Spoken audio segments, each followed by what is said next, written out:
So for anyone who's wondering, I have been working on this kind of wall thing here today, and I've also got this bike from a previous build. Oh, that shouldn't have broke, but yeah. So yeah, that's one half of it, and then the other half is here.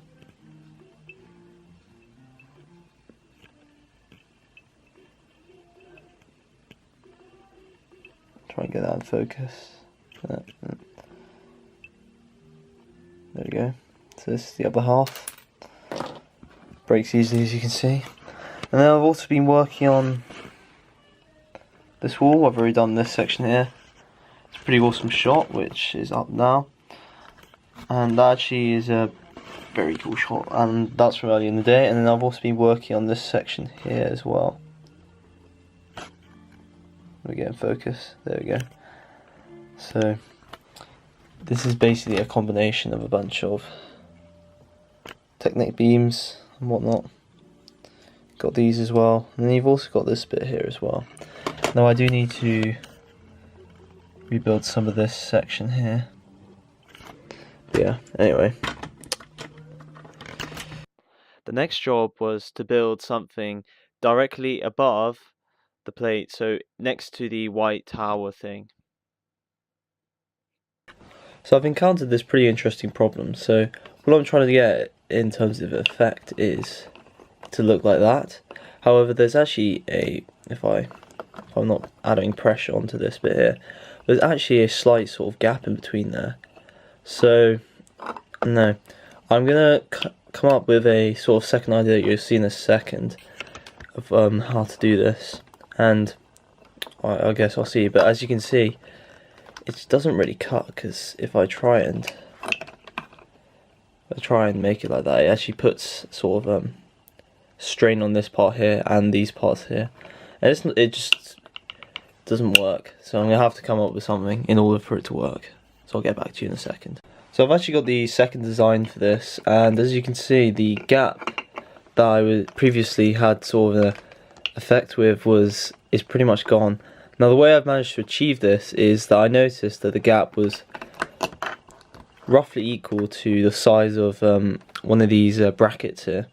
So initially you would have a sort of a gap that was that big between the two in terms of size. So then I thought, why don't I just reduce the size of it? So what I've done is I've got a bunch of hinges here, got that there, and then this just rests on top of a sort of smooth tile sort of part here. And then I get the other part, which is just a fairly simple assembly, and then you just put it on top. Now that doesn't actually cause any strain or anything in the bricks, so I was quite surprised about that, really, and I was quite happy with the result. I'm now going to try and implement this into the wall up here and see how that goes, because I've got, if I zoom in, I've got this sort of wall design here, which actually looks pretty cool. So I reckon if I have this possibly that way, that might look pretty cool, or that way. Either way is gonna look pretty cool. But yeah, anyway, I'll see you guys in a sec. So back to this build that I showed you earlier. I've actually built two of these now, one here and one here, and I've connected them together so I'm able to put them up here. Now going back to this here, I know it looks a bit offset now, but that's because I've just been messing around with it. But yeah, essentially, the way that this connects is actually pretty interesting. So if I disassemble this very quickly, and I'll show you. So, oh heck.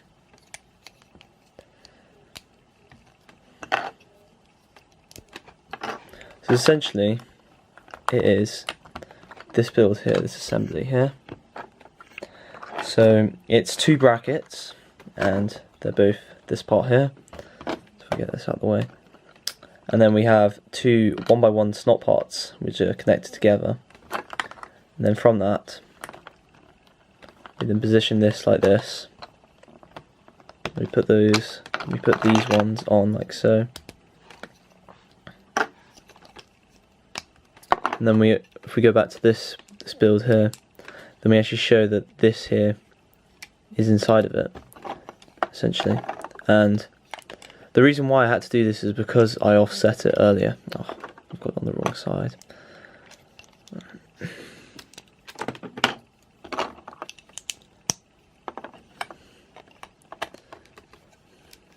And there it just snaps into place, like so. Really quite comfortable and quite smoothly.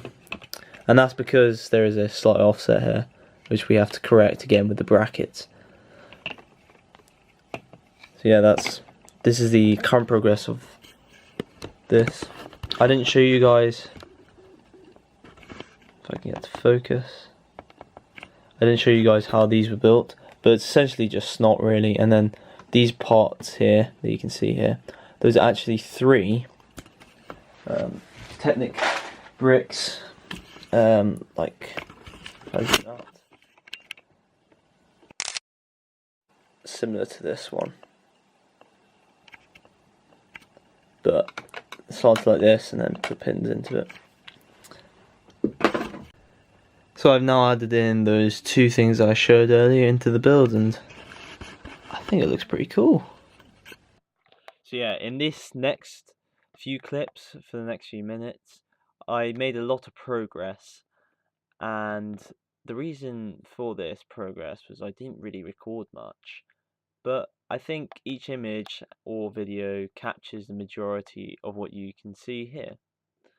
We're going to start off by showing you this small technique that I did, which is essentially putting one sort of plate upside down, and it's got that sort of nice sort of patterns or technique, and then I'm going to put a thing on top of it like so, and then I'm going to place it on top of it, and it creates this sort of seamless look for that pattern. Now I'm going to move on to showing you the behind section of the left hand side of the mock. Pretty complicated, and here's the front of the left hand side of the mock, focusing on this particular area. Now I'm going to show you what I did on top of the right hand side of the mock, which is just using a bunch of Technic and a bunch of plates and snot and a bit of greebling. And I think this greebling was pretty cool. It's got a lot of round bits, sort of, I don't know, bars, etc., clips, and yeah. I decided to add another one, but I'm not going to show you that. I'm going to show you that in next week's video, which is the final showcase for this build. So yeah, thank you for watching, and peace out.